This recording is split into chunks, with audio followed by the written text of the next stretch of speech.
Welcome to our today's talk. In our today's talk, we want to have a look at the opposite of erectile dysfunction. In our previous video, we looked at erectile dysfunction.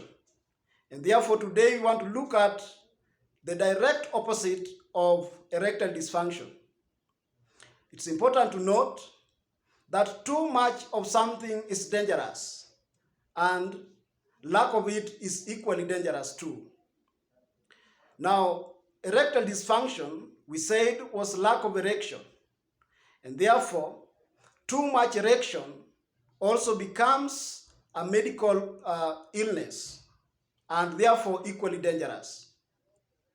So, what is the opposite of erectile dysfunction? So, the opposite of erectile dysfunction is a condition called priapism. And therefore, in our today's video, we want to have a look at Priapism. So, what is Priapism? Now, Priapism refers to persistent erection that lasts for more than 4 hours. So, if one erects for more than 4 hours, then that becomes a disease. It's also important to note that this can take place in both males and females, but the prevalence is more common in males than females.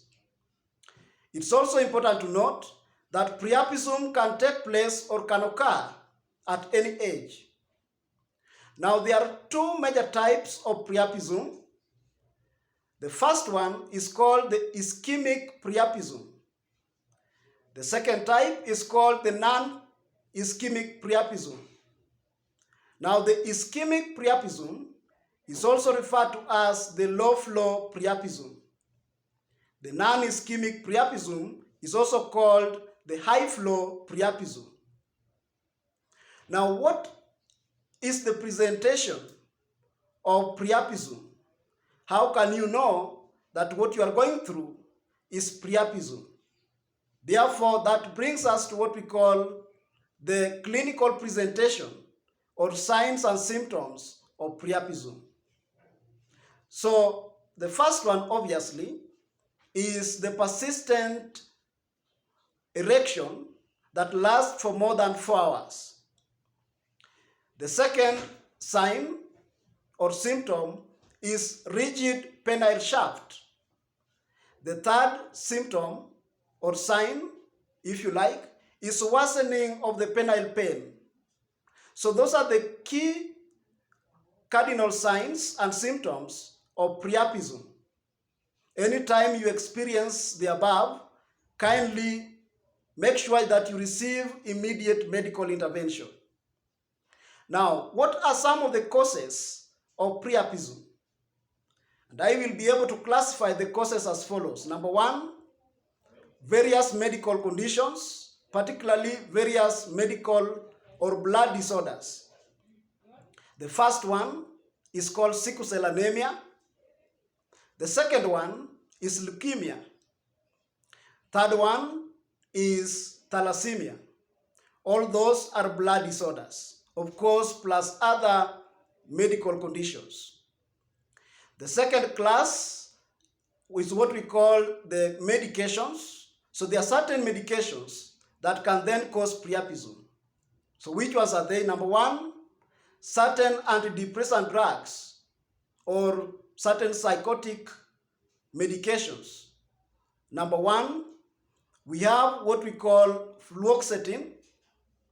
The second one is called the thorazine. The third one is what we call Desirel, and the list is long. So there are several antidepressant drugs that can then cause priapism. The other drugs that can also cause priapism include warfarin. Those are blood thinning drugs. Number two is the commonly abused drug, which is called the sildenafil. Most people commonly refer to it as Vega or Viagra. Misuse of these drugs can actually lead one to either admission in the wards or can lead one to the grave. and therefore always follow the prescriptions that have been given to you.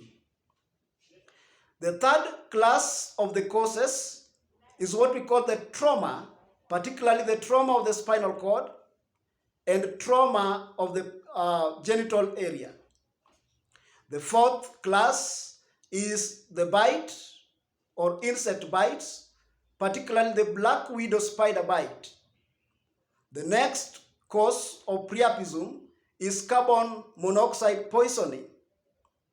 Our next cause of priapism is called other drugs or hard drug and substance abuse.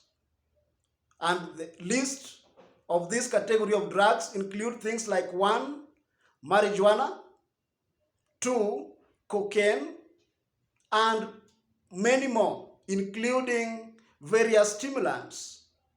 Even tea itself can lead to priapism if misused. Ladies and gentlemen, it's important to take this note that priapism can kill. It's a very life-threatening condition that if it occurs, then immediate medical intervention needs to be put in place. If you are watching us for the very first time, kindly subscribe. And until next time, it's goodbye from all of us.